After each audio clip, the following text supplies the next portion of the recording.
तहरीक इंसाफ का साल है 9 मई को 1 साल मुकम्मल होने पर आज मुल्क गिर एहतजाज का ऐलान। तमाम अरकान असम्बली और टिकट होल्डर्स को रैलियां निकालने की हिदायत कर दी गई है। ऑपोजिशन लीडर उमर अयूब ने कानून और आइन की बालादस्ती तहरीक इंसाफ का 1 पॉइंट एजेंडा करार दे दी। सानहाए 9 मई को 1 साल मुकम्मल होने पर तहरीक इंसाफ का आज मुल्क भर में एहतजाज का ऐलान।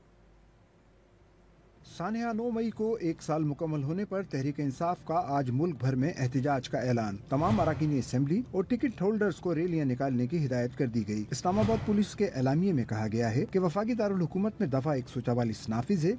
किसी गैर कानूनी रैली या एहतजाज की हरगिज इजाजत नहीं दी जाएगी। अपोजिशन लीडर उमर अयूब ने कानून और आइन की बालादस्ती तहरीक इंसाफ का 1 पॉइंट एजेंडा करार दे दी। तहरीक तहफ़्फ़ुज़ पाकिस्तान सेमिनार से खिताब करते हुए हर इदारे को आइनी हुदूद में रहने का मशवरा भी दे दिया।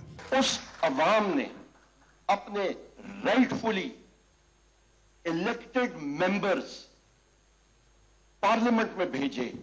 फॉर्म 45 के तहत 8 फरवरी 2024 को जिनकी तादाद थी 180 और वो फॉर्म 47 के जरिए रिड्यूस होके 94 हुई, जिसको हम लोग कंडेम करते हैं। सेनेटर शिबली फराज ने वाज़ेह किया कि मुल्क का मुस्तकबिल आइन और कानून की बालादस्ती से है। एक कानून आइन की बालादस्ती होनी चाहिए। हमारा मैंडेट यानी पाकिस्तानी अवाम का मैंडेट जो कि उन्होंने दिया, जिसको दिया उसकी रिकग्निशन होनी चाहिए। दावा किया कि मुल्क में खौफ, सियासी बेयकीनी की फजा है। अवाम को इस माहौल ने जहनी तौर पर मफलूज कर दिया है।